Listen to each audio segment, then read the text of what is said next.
Olá, pessoal, sejam bem-vindos.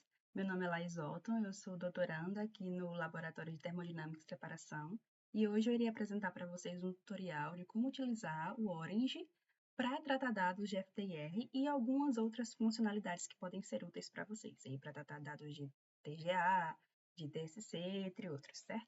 Então, vem comigo. Então, pessoal, vamos dar continuidade ao tutorial. Inicialmente, o primeiro ponto que é interessante mostrar para vocês é que vocês precisam ter a cópia dos modos originais do FTIR. A gente tem essa cópia a partir do relatório que a gente obtém do equipamento que faz a análise FTIR, e nós temos uma cópia como essa, que é um FTIR dos dados. É interessante obter essa cópia porque nós temos, então, aqui a posição onde estão cada modo e também a diferença entre eles, ou seja, a proporção entre eles. Nós temos um modo menor aqui, um modo maior aqui, mais largo, e essa noção nós só obtemos do relatório original. Então, guarda essa informação e agora a gente vai tratar os dados brutos.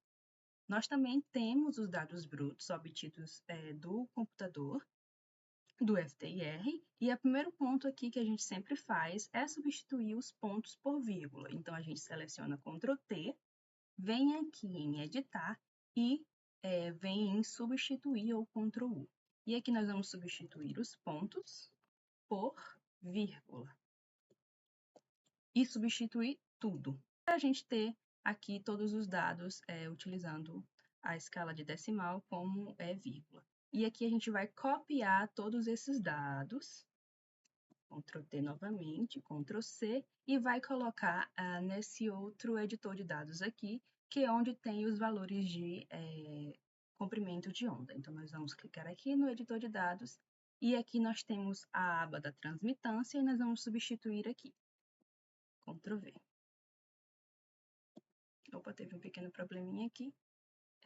A gente só vai copiar a partir em vez de copiar tudo, a gente vai copiar a partir da sétima linha. Então, 1, 2, 3, 4, 5, 6. Na sétima linha, nós copiamos todos os dados aqui para baixo. Esses são os valores de transmitância. Nós vamos colocar aqui na aba da transmitância, certo? Apenas Ctrl V e vai vir todos os valores para cá. Esse passo a passo de como inserir já vai vir aqui nessa planilha, então só estou lembrando para vocês. E nós vamos copiar essas duas abas aqui, a aba do comprimento de onda e a aba da transmitância, certo? E isso nós vamos colocar no nosso workbook do Orange. Então, agora, finalmente, a gente vai iniciar o nosso tutorial propriamente dito, certo? Então, o primeiro ponto é abrir um Orange original, certo? Nós temos aqui o Orange. Então, ele vai abrir.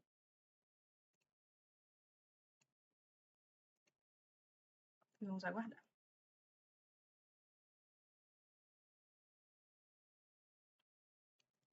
Então, assim que ele abre, ele já abre com um book, com um workbook, ou seja, um local de trabalho, onde é possível colar esses valores que a gente obteve do nosso Excel com os dados tratados, certo? E no eixo X, geralmente nesse eixo, nós colocamos os valores de comprimento de onda, ou wavelength, que vocês estão vendo aqui nessa wave number, que vocês estão vendo aqui nessa figura. Então, nós copiamos o comprimento de onda e também copiamos os valores de transmitância. Então, eu vou copiar aqui os dois ao mesmo tempo.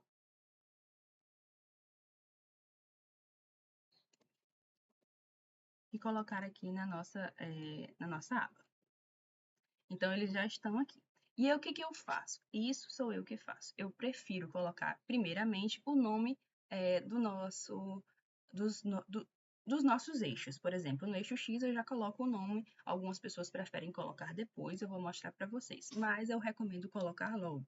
Então, aqui no eixo X, nós temos o comprimento de onda, então nós vamos colocar o comprimento de onda, ou já em inglês, wave number.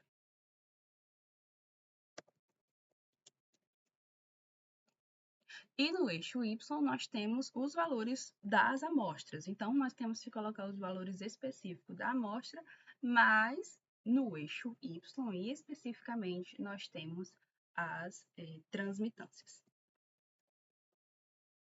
vocês têm que verificar se vocês estão trabalhando com transmitância ou com absorbância. Geralmente, esse tipo de resultado que a gente obtém para esse trabalho em específico foi um trabalho obtido de transmitância. E como é que eu sei que é transmitância? Porque os modos estão direcionados para baixo. Os valores de absorbância, geralmente os modos estão para cima. Então, é necessário que vocês verifiquem no estilo de modelo que vocês utilizaram para fazer as análises. Esse em específico foi uma análise utilizando a transmitância. Então, vamos lá. Então, nós temos aqui os valores de comprimento de onda ou número de onda e os valores de transmitância. E aqui nós colocamos a unidade. Geralmente, o comprimento de onda é centímetros a menos 1. Então, a gente vem aqui no superescrito, colocamos o menos 1. E a transmitância eu coloco como unidade arbitrária. Então, unidade arbitrária. Por quê? Porque a gente vai fazer algumas modificações. Então, esses valores que estão aqui, eles vão ser modificados para poder compreender o estilo de trabalho que vai ser feito. Então, se eu vou sobrepor algumas amostras, se eu vou colocar umas próximas das outras, esses valores de transmitância eles vão mudar para serem valores correspondentes. Então, eu sempre coloco unidade arbitrária. E nos comentários, eu coloco o nome da amostra. Então, se eu tenho a amostra 1, eu coloco aqui nos comentários para a primeira transmitância. Se eu quiser adicionar mais uma amostra, eu venho aqui com o botão direito, clico com o botão direito, clico com o botão esquerdo e eu coloco inserir e vai aparecer um novo eixo Y.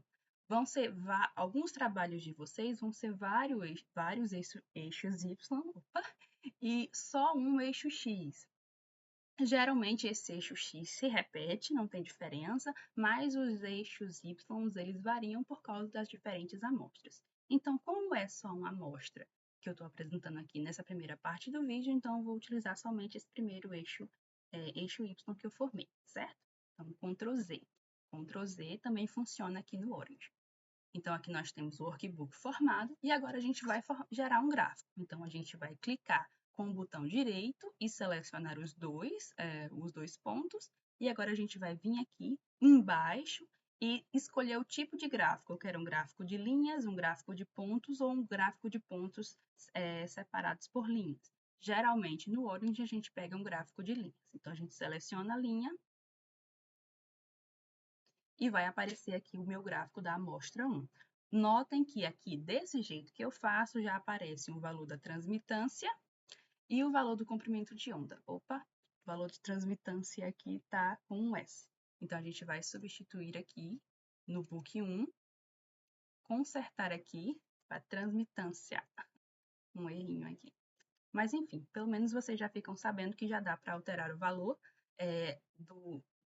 das informações do gráfico pelo workbook, certo? Então, aqui nós temos o FTIR da amostra 1 e notem que esse FTIR é similar ao FTIR que a gente obtém do relatório. Então, tem todas as similaridades, não tem nenhum um molde a mais, não está estranho, não está diferente, então a gente pode continuar com o trabalho, certo?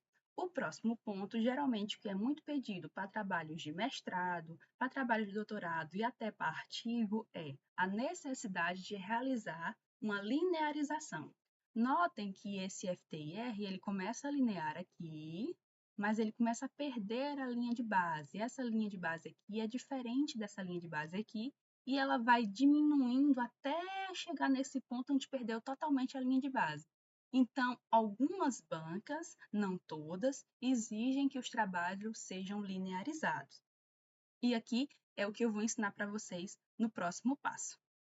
Então, continuando, o procedimento de linearização do gráfico, ele começa da seguinte forma. Nós vemos aqui em análises, vimos em Peaks and Baseline e vemos em Peak Analysis. E aqui a gente clica em Open Dialog, dessa forma.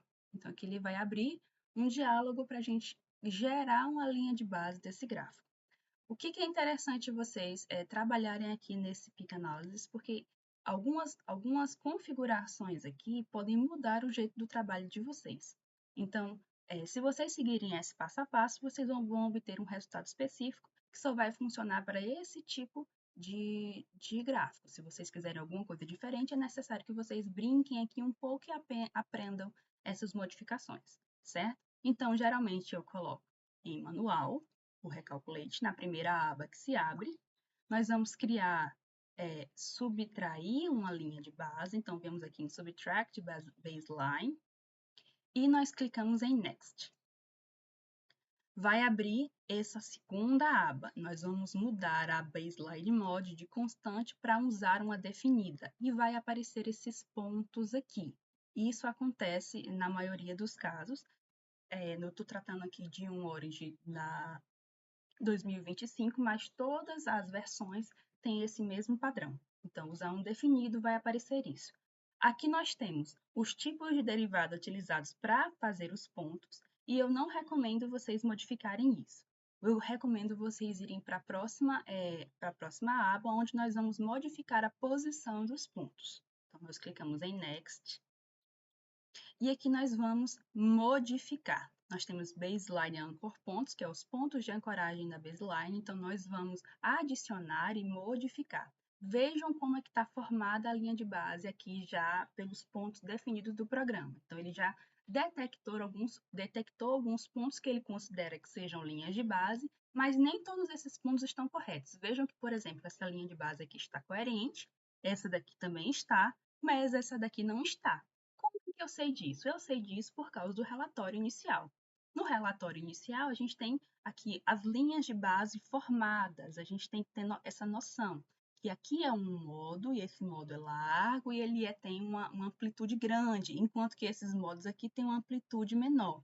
E esses daqui são bem mais curtos, mas alguns deles têm uma amplitude bem grande. Então, na hora de fazer a linha de base, é necessário respeitar a amplitude desses modos, para não gerar modos de lugares que não vieram, certo? Então, tem que ter cuidado com isso. Alguns FTRR são mais simples que outros. Esse aqui é um caso de um FTR que não está exatamente simples, mas eu vou modificar aqui para vocês verem. Então, vou primeiramente modificar, é a primeira coisa que eu faço. Então, clica aqui para baixo. Então, vou selecionar, esperar aparecer aqui esse sinalzinho de mais. Então, vou selecionar, trazer esse modo para baixo, porque ele deveria estar aqui, certo? Esse ponto trazer aqui para o cantinho certo. Então, vai do quanto vocês são caprichosos, certo? Eu gosto de deixar ele bem linear para não ter nenhum tipo de engano na hora que ele linearizar totalmente. Eu trago isso aqui bem para cá. E essa linha que está subindo, eu vou adicionar mais pontos aqui. Então, clico em Done. E aqui eu adiciono mais pontos. Então, o primeiro ponto foi modificar os pontos que já tinham sido gerados pelo programa e agora eu vou adicionar. Por que eu vou adicionar? Porque alguns pontos aqui eu percebo que eles ainda estão fora da linha de base. E quais são esses pontos? Esses pontos aqui e todos esses pontos eles estão fora da linha de base, inclusive esse. Então, nós vamos adicionar esses pontos. Quando a gente adicionar esse ponto, o cursor muda para esse maisinho com um quadrado. Então, vou só adicionar alguns. É interessante vocês terem noção onde é a base dos picos, e isso só vão ter noção olhando para o gráfico original, certo? E depois de um tempinho de vocês aprenderem a mexer com isso. Então, eu vou adicionando aqui pontos. Adicionei 3, que eu acho interessante. Adicionei mais um, porque está fora da linha de base. E vou adicionar mais um bem aqui, porque eu considero que todos esses pontos aqui, e levando em consideração como são os modos de FTIR, todos esses pontos são pontos curtos. Eles não são pontos em que os picos que têm uma grande intensidade, certo? Então, eu vou colocar esses pontos aqui. Aqui já tem, então já vai linearizar. Vou adicionar aqui, aqui e aqui.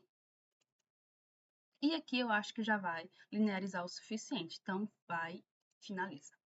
Então, aqui nós temos a nova linha de base formada. E agora, quando eu clicar em Next, essa linha de base já vai linearizar o meu trabalho. Então, clique em Next. E aqui nós temos duas opções. Nessa minha versão do Orange, ele permite que você consiga subtrair os valores e você consiga substituir o eixo Y, ou seja, o eixo Y dos dados brutos, você consegue substituir pelos valores da linha de base. Como eu estou apresentando um tutorial para vocês, eu quero que vocês vejam imediatamente como está formado, eu já vou substituir aqui no eixo Y. Então no lugar de subtracted data, eu vou vir aqui em input, ou seja, no local de entrada do eixo X e do eixo Y. E a linha de base, eu também vou substituir vou deixá-la gerada, né, como um novo X e um novo Y. Então, vou clicar em subtrair. E aqui nós temos um gráfico linearizado. Algumas vezes é necessário voltar para relinearizar se, por exemplo, nós temos alguns pontos avantajados como esse. E aí, no caso, no momento de fazer a linearização, houve um errinho. Algumas vezes não tem tanta importância assim, são detalhes, não vai atrapalhar aí o seu trabalho. No meu caso, como é só um tutorial para vocês, eu não vou retornar e fazer todo esse procedimento. Mas é possível fazer isso. Como? Clicando aqui em Prev e alterando aqui essas posições. Nós vamos modificar e alterar essas posições aqui que já foram criadas no trabalho. Então, nós vamos modificando até que elas fiquem ajustadinhas, né? E não crie nenhum tipo de problema com o gráfico final. Então, finaliza, vê se está tudo bem, é um trabalho de ida e volta. Então, next, subtract, pronto. Mudou mais um pouco, não mudou o suficiente. Eu quero que isso aqui fique mais linearizado, eu quero que esses pontos aqui fiquem na linha de base. Então, vai lá, muda novamente. Então, um trabalhozinho de formiguinha para ir modo por modo, vendo se está tudo bem, certo? Então, quando finalizar todas essas etapas, a gente vai e clica aqui em Finish. E nós temos o nosso gráfico. Para onde foi o gráfico? Vocês vejam que aqui a barra de onde tinha escrito amostra 1 foi substituída por subtracted from transmitância. Significa que o que está aparecendo no gráfico é o que está linearizado. E onde é que o que está linearizado fica? Geralmente no linha 0. Então, nós clicamos aqui 2 vezes no eixo Y, colocamos aqui de menos 10 até 10 e a gente vai achar provavelmente o nosso gráfico. Então, clica em OK. Está aqui.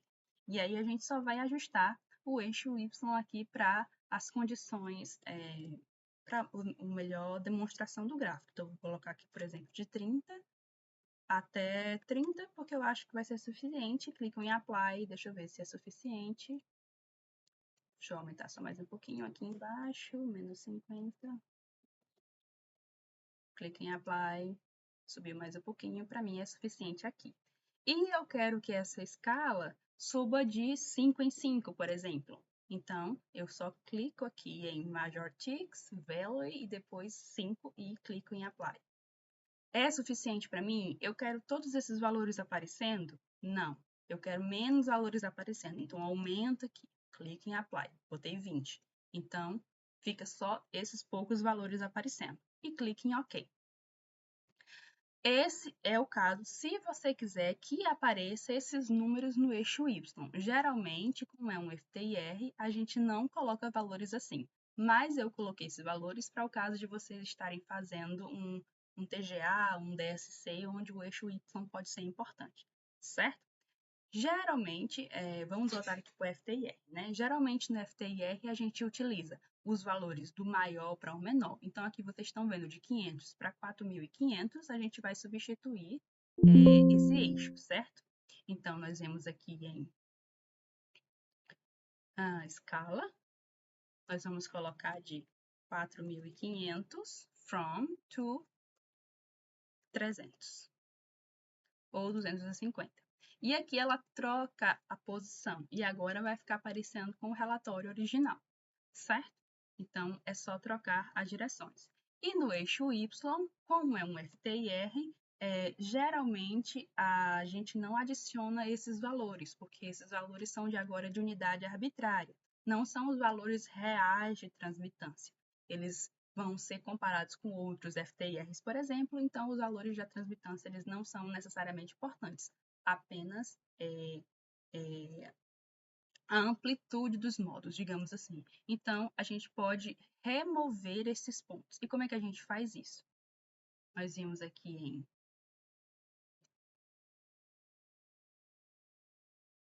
Tick Labels e a gente clica em Show. E ele não vai apresentar mais nada. Então, clica aqui em OK. A gente pode também tirar esses pontinhos aqui na lateral. E nós viemos em Line and Ticks. E a gente vai tirar esses marcadores. Então, a gente vem aqui em Major Ticks e clica em None. Vem no Menor Ticks também, clica em None e eles vão sair totalmente. Então, sempre dá 2 cliques e faz esse procedimentozinho. Então, fica aqui uma linha reta. Se quiser adicionar a linha de cima, então dá 2 cliques novamente em cima da base e vocês vão ver que temos as linhas verticais e as linhas horizontais. Com relação às linhas horizontais, a gente vem aqui em Line and Ticks. Nós temos o lado direito, né, right, e a gente pede para ele mostrar as linhas, mas a gente remove os marcadores dos pontos. Então, dessa forma. E verifica se está tudo certo. Então, só apareceu só uma linha. E com relação à linha de cima, só vim aqui em Top, pede para mostrar, Show Line and Ticks, e vem aqui e remove os marcadores. Então, vim aqui e remove, Apply, OK. E quanto ao nome da amostra, como é que se modifica? A gente vem aqui em Book, e aqui a gente tem o novo eixo formado e o eixo anterior, o eixo Y anterior, juntamente com o eixo X anterior. Então, a gente só vai aqui e modifica. De onde está Subtracted from transmitância, a gente substitui para amostra 1. Ou para o nome da amostra. E é isso. Então, a gente tem aqui o gráfico 1 com o estilo da amostra. É possível também modificar a aparência desse gráfico, mudar a cor, por exemplo, mudando a cor, a gente só clica 2 vezes e altera a cor do gráfico. Clica 2 vezes sobre os pontos e altera a cor do gráfico. Dá para alterar também a espessura dos nossos pontos. Aqui, por exemplo, a gente pode colocar a espessura 1 ou espessura 1,5 e aplicar e OK. Então, a gente vai ter valores diferentes aqui desse gráfico, certo? E esse que é o gráfico formado para apenas uma única amostra, certo? Mas quando a gente tem várias amostras juntas, a gente vai ter que fazer uma modificaçãozinha e juntar esses gráficos, certo? Esse vai ser o próximo passo que eu vou apresentar para vocês.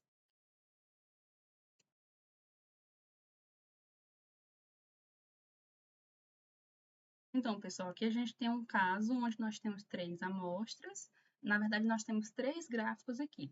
Eu peguei aqui um caso especial de um dos alunos do laboratório, onde ele teve 3 tipos de amostras em 3 gráficos diferentes. Ele precisa de amostras de um gráfico para as amostras tipo 1, para as amostras tipo 2 e para as amostras tipo 3. Aqui já temos um gráfico bem mais complexo do que aquele que a gente mostrou para vocês anteriormente. Então, o primeiro passo é gerar esses gráficos para cada tipo de amostra. Então, aqui nós vamos escolher o gráfico de linha e gerar. Então, nós temos esses pontos formados.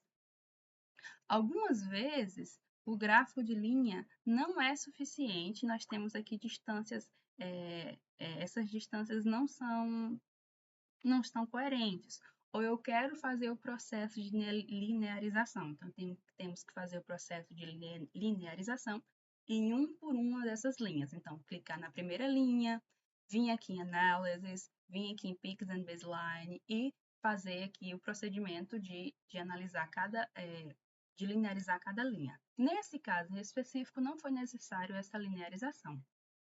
Mas o que foi necessário foi reajustar essas distâncias aqui. Então, nós temos esse primeiro e essa segunda distância. Eles estão em distâncias coerentes, mas essa primeira aqui está mais distante. Então, o que eu faria? Eu clicaria nessa primeira linha, vim aqui em Analysis, vim aqui em Data Manipulation e vemos aqui em Vertical Translate. Então, a gente tem esse ponto aqui formado, a gente pode fazer aparecer essa mãozinha aqui, que é esse cursor diferente, e a gente pode modificar a posição para que ele fique mais próximo aqui do gráfico, do segundo gráfico.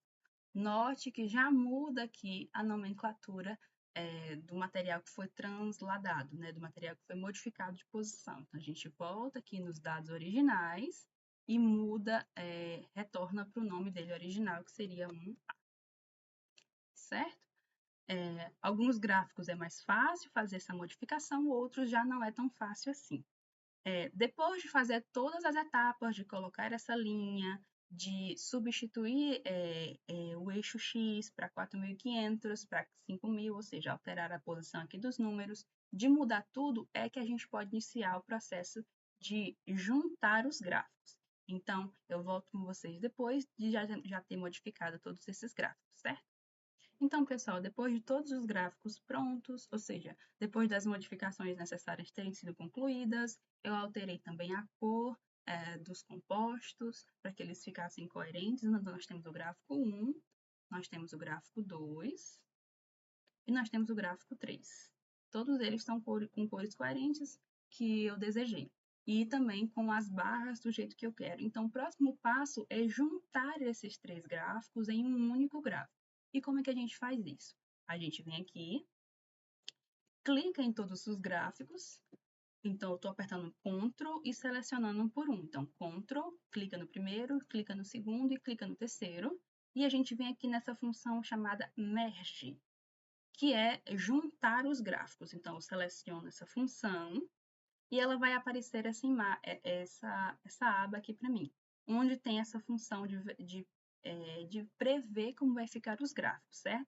Então, geralmente, a gente pode fazer colocando uma linha e 3 colunas, e a gente clica aqui em Preview para verificar como vai ficar esses gráficos. Então, os gráficos vão ficar em uma única linha e 3 colunas.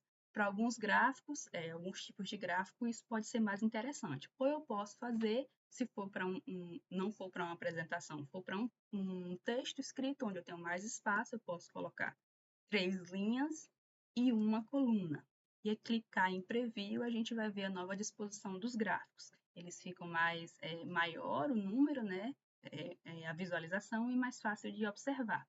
Também é possível direcionar quem que vai ficar em primeiro, quem vai ficar em segundo e quem que vai ficar em terceiro aqui. E isso está aqui nessa aba aqui em Graphs. Por exemplo, o G1 está na primeira posição, o G2 e o G3 estão na terceira posição. Eu posso alterar isso, movendo para cima ou para baixo, e esse gráfico ele vai trocar de posição. Então, nós temos os gráficos que antes eram 1A, 2A, 3A, agora é 1A, 3A e 2A. E isso pode ser feito de diferentes formas, da maneira que eu desejar, certo? Então, eu quero que fique em 1, 2 e 3, então eu vou trocar essa posição para que fique 1, 2 e 3. Então, clico aqui em Preview. Então, nós temos 1, 2 e 3, os 3 gráficos montados. E clico aqui em OK. Quando eu clicar em OK, vai abrir uma outra aba de gráfico, onde os 3 gráficos estão juntos aqui.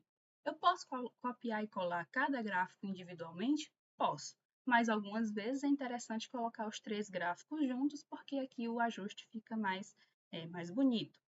Então, vimos aqui em Ctrl J e a gente pode colar, por exemplo, num Excel, ou num Excel não, num PowerPoint ou numa aba ou numa aba que a gente desejar. Então, geralmente eu coloco numa aba do Microsoft Word, FTIR. Primeiro a gente clica Ctrl J, não é Ctrl C. Ctrl C também funciona, mas eu vou mostrar a diferença para vocês. Se eu clicar em Ctrl C, isso aqui, eu vou colar como imagem, Ctrl V. Vocês estão vendo que isso aqui é uma imagem. Não dá para eu fazer nada com essa imagem. Algumas vezes isso é interessante, mas eu não quero que fique copiado e colado como imagem. Eu quero que fique copiado e colado como um objeto em que eu consigo modificar essas informações. Então, eu clico em Ctrl J. Depois de clicar em Ctrl J, eu clico em Ctrl V normalmente, mas agora vai demorar um pouquinho mais para ele colar. Por quê? Porque ele vai colar como se fosse um gráfico editável. Então, quando aparecer o meu gráfico aqui, eu vou poder clicar 2 vezes na imagem e fazer as mudanças que eu quero. Por exemplo, se eu quiser alterar, por exemplo, a cor, se eu quiser alterar algumas informações do gráfico, eu consigo fazer isso.